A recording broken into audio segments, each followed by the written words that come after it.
Hello everyone, welcome to my channel again. आज की इस क्लास के अंदर हम इलेक्ट्रिक फील्ड या फिर विद्युत क्षेत्र के बारे में पढ़ेंगे कि इलेक्ट्रिक फील्ड और विद्युत क्षेत्र क्या है। तो मान लीजिए ये एक आवेश है, ये एक चार्ज है, ठीक है। अब इसके आसपास क्या होता है, एक फील्ड होता है, ठीक है। कैसे पता पड़ेगा कि इसके आसपास एक फील्ड है? तो हम क्या करेंगे, एक छोटे से आवेश को, छोटे से टेस्ट चार्ज को इसके पास लेकर आएंगे। तो एक कंडीशन ऐसी आएगी कि अगर ये इसके फील्ड में घुस गया तो ये इसको दूर भगाने लग जाएगा, क्योंकि प्लस और प्लस चार्ज एक दूसरे को दूर भगाते हैं, ठीक है।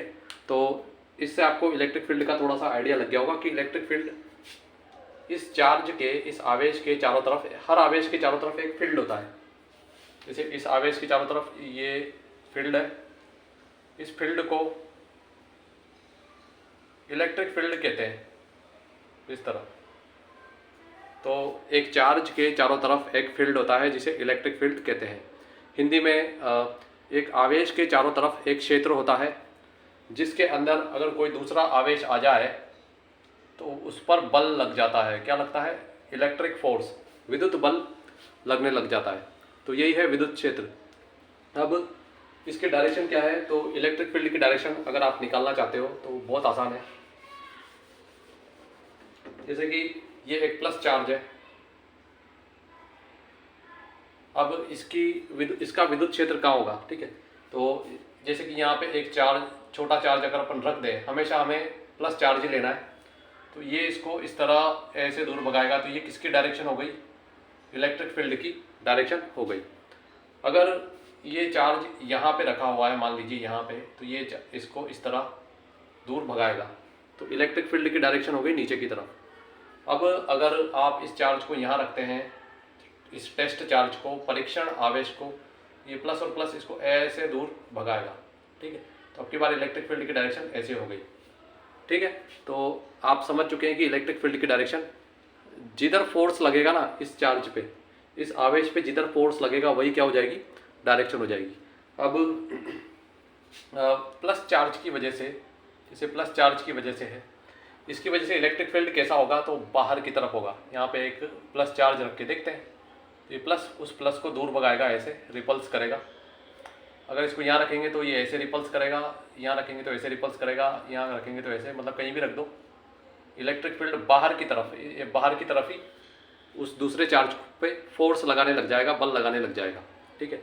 अब हम माइनस चार्ज का भी एक एग्जाम्पल देख लेते हैं कि माइनस चार्ज की वजह से इलेक्ट्रिक फील्ड कैसे होता है, बाहर की तरफ होता है या अंदर की तरफ होता है। तो यहाँ पे ये एक माइनस चार्ज हम लेते हैं। अब क्या ये इसकी वजह से इलेक्ट्रिक फील्ड बाहर की तरफ होगा या अंदर की तरफ होगा? तो हम वापस एक परीक्षण आवेश या फिर एक टेस्ट चार्ज रख के देखते हैं, छोटा सा टेस्ट चार्ज।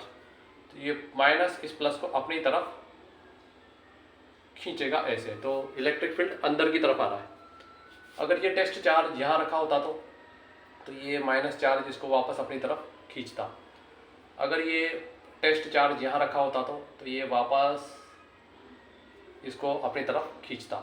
यहाँ रखा होता तो यहाँ ऐसे। कुल मिला के जो इलेक्ट्रिक फील्ड है, विद्युत क्षेत्र है, वो माइनस चार्ज की वजह से अंदर की तरफ होता है और प्लस चार्ज की वजह से बाहर की तरफ होता है। तो ये एक मेन डिफरेंस आपको समझ में आ गया होगा कि इलेक्ट्रिक फील्ड क्या है। अब हम इलेक्ट्रिक फील्ड का फॉर्मूला देख लेते हैं कि इलेक्ट्रिक फील्ड का फॉर्मूला क्या है।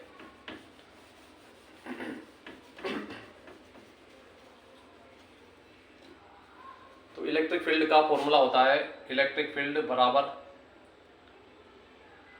टेस्ट चार्ज पर या एक कूलाम चार्ज पे जितना बल लगेगा, जितना फोर्स लगेगा, वही इलेक्ट्रिक फील्ड होगा, ठीक है। इस जो ये टेस्ट चार्ज हमने, जैसे कि यहाँ पे ये हमारा सोर्स चार्ज है, ये कौन सा चार्ज है? सोर्स चार्ज, ठीक है। इसको हिंदी में बोलते हैं स्रोत आवेश, स्रोत आवेश, ठीक है। और इसके पास हम एक छोटा सा आवेश लेकर आए थे, एक छोटा सा चार्ज लेकर आए थे। तो ये कौन सा आवेश है? Test charge. ये बहुत ही छोटा सा चार्ज लेते हैं चेक करने के लिए कि किधर फोर्स लग रहा है। तो ये टेस्ट चार्ज होता है। हिंदी में इसको बोलते हैं परीक्षण, परीक्षण आवेश,